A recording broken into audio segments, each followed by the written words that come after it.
Nous allons maintenant passer aux notions clés du C++ moderne. Donc, ce sont un mélange de classes, de modifications de la syntaxe du C++ d'origine et de concepts avec des règles de bonne pratique pour garantir du C++ robuste et fiable. La première notion clé, qui est une des plus importantes, qui n'est à peu près jamais traitée dans la plupart des cours, et qui est pourtant celle qui sécurise le plus votre développement, c'est la notion de responsabilité d'un objet.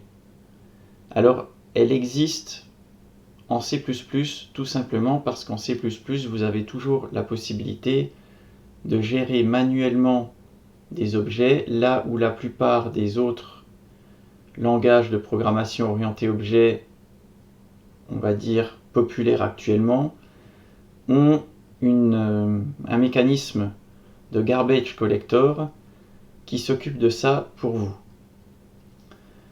Alors, donc comme je le disais, c'est une notion clé de la programmation propre et sûre en C++.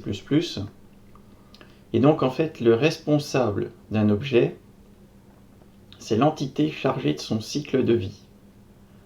Donc l'entité, c'est une variable dans une portée du programme, donc portée au sens de scope en anglais. Et le cycle de vie d'un objet, c'est tout ce qui se passe depuis son instantiation, qui en général là ne pose pas trop de problèmes, jusqu'à la libération de ses ressources allouées. En général, c'est là qu'on a un problème. Donc le responsable de l'objet doit notamment s'assurer de la déallocation et de la libération des ressources détenues par l'objet. Donc, pour reprendre un peu les mots de Björn Stroustrup dans son guide sur le C++ moderne, dont l'URL sera donnée plus bas dans cette présentation, un certain nombre de classes ou de fonctions du C++ font appel à des couples de fonctions pour acquérir des ressources et pour les relâcher. Donc vous avez fopen, close pour l'ouverture et la fermeture d'un fichier, vous avez new delete pour allouer, désallouer de la mémoire, ainsi de suite. Donc toutes ces acquisitions de ressources sont en général faites via une fonction, et par un peu miroir, vous avez une fonction qui permet évidemment de restituer les ressources que le programme a prises. Et donc, en l'occurrence en POO, donc en programmation orientée objet, les ressources qui sont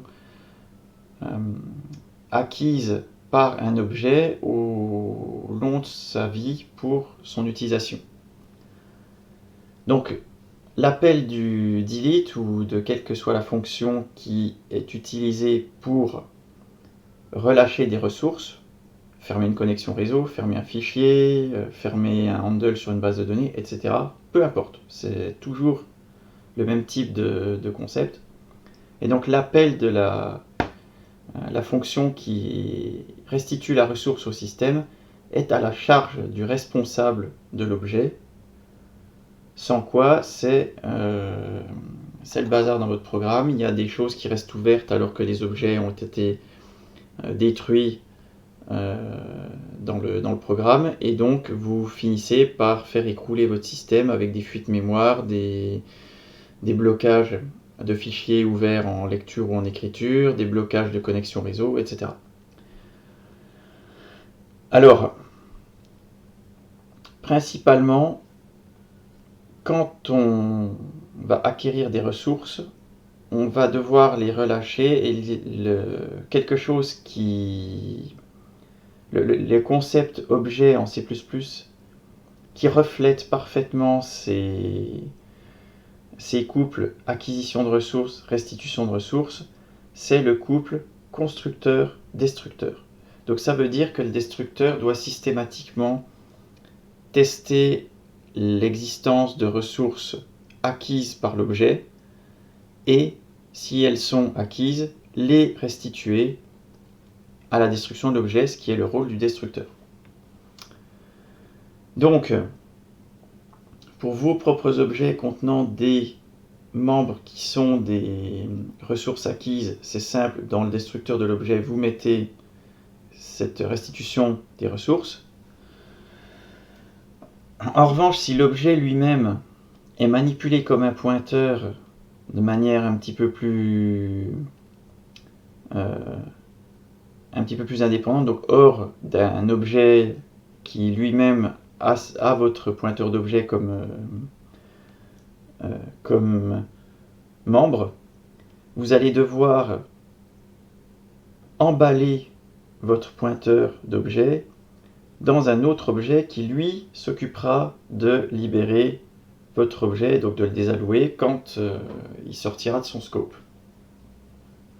Et donc pour assurer cette responsabilité, on va généralement faire appel à des pointeurs intelligents, donc standardisés depuis C++11, Unique PTR pour une responsabilité unique et Shared PTR pour une responsabilité partagée. On en reparlera un petit peu plus tard.